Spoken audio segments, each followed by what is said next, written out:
साथ ही input output instructions जो CPU को प्राप्त होती हैं या सीपीयू अन्य कंपोनेंट्स को प्रदान करता है।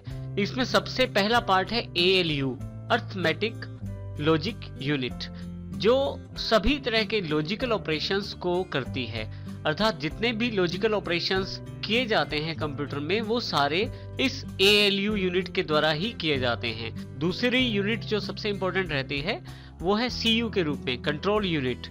कंट्रोल यूनिट मेमोरी से इंस्ट्रक्शंस या निर्देशों को प्राप्त करती रहती है और उन्हें डिकोडिंग का काम कंट्रोल यूनिट को ही करना होता है। इस प्रक्रिया के लिए जब भी उसे ALU की जरूरत पड़ती है, ALU को भी वो कॉल कर सकती है। इसी तरह से तीसरी जो CPU के इनसाइड एक यूनिट अवेलेबल रहती है वो है मेमोरी, जिसका मुख्य कार्य इनपुट और आउटपुट निर्देशों को स्टोर करना होता है जो एक CPU के द्वारा दिए जाते हैं। अर्थात जो भी इनपुट प्राप्त की जाती है या जो भी आउटपुट CPU देना चाहता है वो सारी उस मेमोरी सेगमेंट में स्टोर की जाती हैं जो CPU निर्देशित करता है। इस प्रकार से CPU इन सभी कंपोनेंट से मिलकर बना होता है। हमारे पास यहाँ कुछ CPUs के उदाहरण अवेलेबल हैं जिनकी जानकारी हम लेते हैं। सबसे पहले है P3, जिनके मुख्य प्रोसेसर्स 500 मेगाहर्ट्ज से लेके 1000 मेगाहर्ट्ज के बीच में अवेलेबल हैं।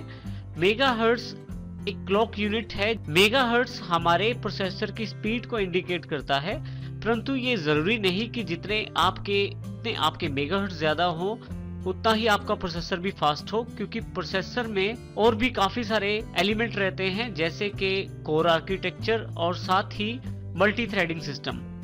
परंतु फिर भी कुछ हद तक आप यदि मेगाहर्ट्ज को देखते हैं तो आप चेक कर सकते हैं कि आपके प्रोसेसर की प्रोसेसिंग स्पीड क्या है।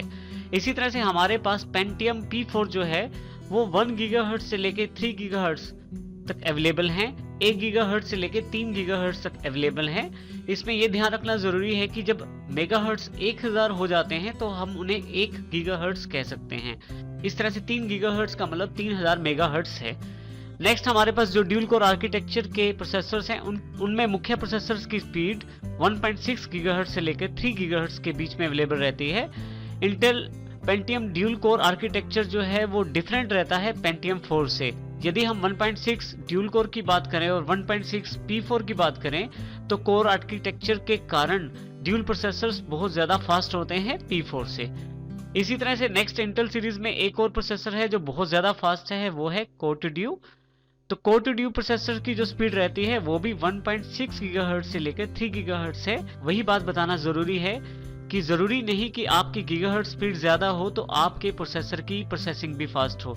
जैसे कि एग्जांपल के तौर पे कोर टू ड्यू जो 1.6 गीगाहर्ट्ज के प्रोसेसर्स हैं उनकी स्पीड अपने कोर आर्किटेक्चर के कारण ड्यूल कोर और P4 जो 1.6 गीगाहर्ट्ज के प्रोसेसर हैं उनसे ज्यादा रहती है। इंटेल की जो नई सीरीज है i3, i5 और i7 के कुछ एग्जांपल्स यहाँ पे हैं, जिसमें i3 2.93 गीगाहर्ट्ज के प्रोसेसर का एग्जांपल है। इसी तरह से i5 2.8 गीगाहर्ट्ज और i7 जो है वो 2.66 गीगाहर्ट्ज का एग्जांपल अवेलेबल है। इसमें भी यही खास बात है कि इनके जो कोर आर्किटेक्चर हैं बहुत ज्यादा बढ़िया है। इनकी जो मल्टी थ्रेडिंग कैपेबिलिटीज हैं वो भी बहुत बढ़ा दी गई है, जिसकी वजह से इन प्रोसेसर्स की जो स्पीड है वो बहुत ज्यादा बढ़ गई है। जैसे हमने पहले बताया था आपको कि हमारे पास इंटेल और AMD दो मुख्य कंपनियां हैं जो प्रोसेसर्स में डील अप करती हैं। इनमें AMD सीरीज के प्रोसेसर्स भी बहुत इंपॉर्टेंट हैं जिनकी अपनी क्षमताएं हैं। AMD सेम्प्रोन के नाम से सीरीज अवेलेबल है, AMD एथलॉन के नाम से और AMD फिनोम के नाम से भी एग्जाम्पल के रूप में यह सीरीज अवेलेबल है। इनका प्रयोग हम AMD मदरबोर्ड के साथ कर सकते हैं। AMD मुख्यतः गेमिंग परफॉर्मेंस के लिए या